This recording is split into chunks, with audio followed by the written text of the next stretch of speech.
Hello and welcome to today's class. So in today's class we will be dealing about the periodic table. All of us know that periodic table is a collection of elements. They are arranged in a well-defined order. It is a portion of class 10th chemistry CBSE syllabus. First of all, let us look at what is the need of classification. Any substance or any materials in our home also requires classification. Classification is very important when we consider a systematic arrangement.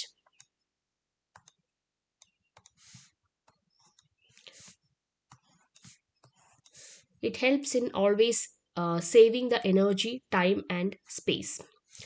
Let us look at this picture here. We have got a number of stars here with different colors and shapes.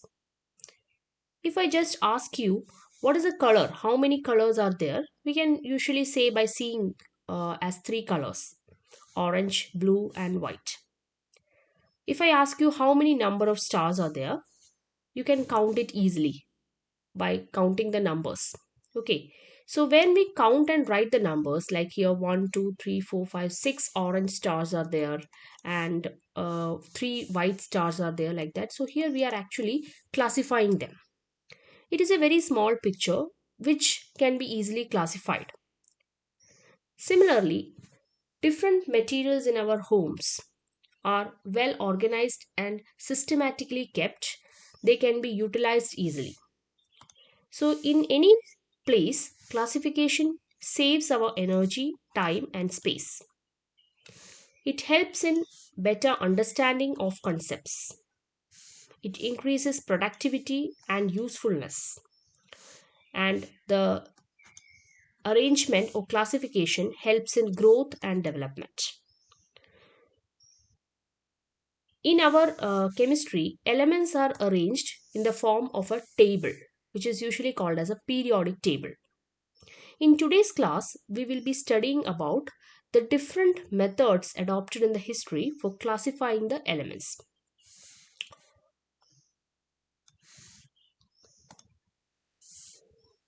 Let us look at the earlier attempts of classification of elements.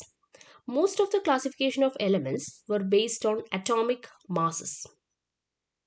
We can actually classify elements based on different properties like valency, electronic configuration, color, state, etc. The classifications which were done based on atomic masses were Dobereiner's triads, Newland's octaves, and Mendeleev's periodic table. Let us look at one by one. The first one is Dobereiner's triads. Triads usually means 3 in number. This classification is based on atomic mass. Elements were grouped or classified into 3 groups. 3 numbers in a group. For example, you can see here a group which is lithium, sodium, potassium. They are arranged in the increasing order of atomic masses, like lithium has got 7, sodium has got 23, and potassium has got 39. There is one more speciality for this triad, that when you take the average atomic masses of the first and the last element, you get the atomic mass of the middle element. Like if you are taking the first element lithium and the last element potassium, 7 plus 39 equal to 46 divided by 2 equal to 23. So you get the atomic mass of the middle element. Same way, some other groups were formed like chlorine, bromine, iodine. That is one triad. Calcium, strontium, barium. That is another triad. Triads had got similar properties. Their chemical reactions were same. So this is one type of classification in the history. That is triads. But when we go through this classification, what were the limitations? The limitations of this classification was it was not possible to make all the elements into 3 groups. So limited triads only the Dobereiner could make. The triads were limited in number. All elements could not be classified into triads. That was one limitation of the Dobereiner's triads. Then the second type of classification was Newland's law of octaves. So octaves, just like we have told triads, it is 3. Octaves will be referring to a number 8. What was the basis of Newland's law of octaves? He also arranged the elements in the increasing order of atomic masses. For example, lithium, beryllium, boron, carbon, nitrogen, oxygen, fluorine, sodium, magnesium, aluminium. All those elements which were existing at that time was arranged in the increasing order of atomic masses. He found that every eighth element is a repetition of the first one. 1, 2, 3, 4, 5, 6, 7, 8. So eighth element was similar to the first one. This is sometimes considered as a musical scale, because in our musical scale usually there are 8 notations. The 8th will be the same as the first one. In a similar way, here the properties were recurring after a regular interval. Okay, this type of recurrence is called periodicity. That is why our periodic table has got the name periodic, because the elements used to recur after a regular intervals. So this classification was also an important classification in the history of periodic table. But there were some limitations. Let us look what are the limitations. Just like we told triads has got a limitations, octaves also has got a limitation. First limitation is that at that time only 56 elements existed. And in this 56 elements, there were certain elements which were not actually coming as periodic. So in this arrangement of elements, there were certain elements which are not actually recurring with the regular intervals. So only up to light elements, that is up to 20 elements, that is 20th, usually it comes calcium now. So up to 20 elements only it was perfectly working. After that, for the heavier elements, that recurrence or periodicity was not visible. That was a limitation of octaves periodic table. Coming to the third periodic table or third type of classification was Mendeleev's periodic table. This was a very unique type of classification and it has got a lot of achievements. The first point is this one was also based on the property atomic masses, that is increasing order of atomic masses. Here the table was categorized into rows and groups. So rows which are horizontal are called as periods and columns were called as groups. The elements which are coming in the same column or group has got similar properties. Actually, Mendeleev studied the properties of the elements and arranged them based on their valencies or combining capacities or chemical reactivities.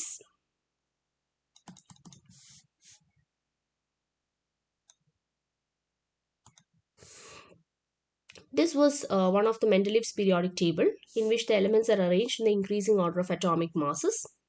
And you can see the elements which are coming in the same group will be having similar properties which are based on their compounds, that is the formed compounds. Like lithium can form oxides, sodium can form monoxides, potassium can form oxides. So based on that he has arranged them in a particular group based on the formula of their compounds. And this was working very well because it was very useful, Mendeleev's periodic table, in studying the properties of elements. But there were some limitations also. What were the limitations? One of the limitations was some of the elements, when arranged in the increasing order of atomic masses, were not showing recurrence. So here, unlike the Newland's periodic table, what Mendeleev has done, he left those spaces. He left those spaces where there was no recurrence. And he predicted that the elements would be discovered in future. those elements where he has left the spaces would be discovered in future. And it was actually a very visionary statement by Mendeleev, where he found that three elements, especially gallium, scandium, gallium, and germanium, they were not discovered during the time of Mendeleev, but they were discovered later in future. Mendeleev could actually predict the properties of these elements, which were not at all discovered at that time, based on the group members. For example, scandium, which was similar to boron, then gallium, which was similar to aluminium, germanium, which was similar to silicon. So he could predict the properties of the undiscovered elements. That was one achievement of Mendeleev's periodic table. Usually, Mendeleev's periodic table is very well known, focused on a periodic law, which states that the physical and chemical properties of elements are periodic functions of their atomic masses. As we have seen, that elements are arranged on the basis of increasing atomic masses. That's how the Mendeleev has arranged the periodic table. But similar to the other periodic classifications, there were some limitations also. So here we will take the limitations as well as achievements. Already I have told you the achievements, that Mendeleev's periodic table was able to predict the discovery of future elements. He could predict the properties also of undiscovered elements like scandium, gallium, germanium were some of the undiscovered elements of those times. What are the limitations?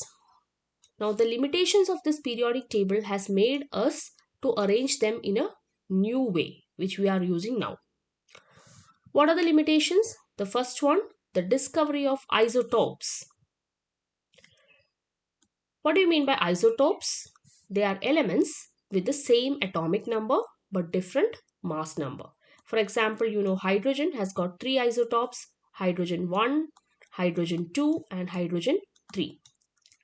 So they have got different atomic numbers but different mass numbers. The mass is 1 for protium, mass is 2 for deuterium, and mass is 3 for tritium. That means you have to give 3 places for the hydrogen in the periodic table. So this is the Mendeleev's periodic table. He has arranged hydrogen as 1. So we shall have to give 3 spaces. In a similar way, if you look at other elements, they also have got their isotopes, like carbon has got isotope, nitrogen has got isotope, oxygen, and so many elements have got isotopes. So for arranging all these isotopes in the periodic table was very difficult. And mostly these atomic masses were not coming in a proper regular order. There were so many missing element numbers. It was not a regular order like 1, 2, 3, 4. It was not coming. Then the second point, which is also a limitation, is the noble gases. No noble gases were shown. At that time, it was not discovered. Helium, neon, argon, krypton, xenon, and radon. These noble gases were later put into the periodic table as a different group without disturbing the original periodic table. So that is one limitation which was there for the Mendeleev's periodic table.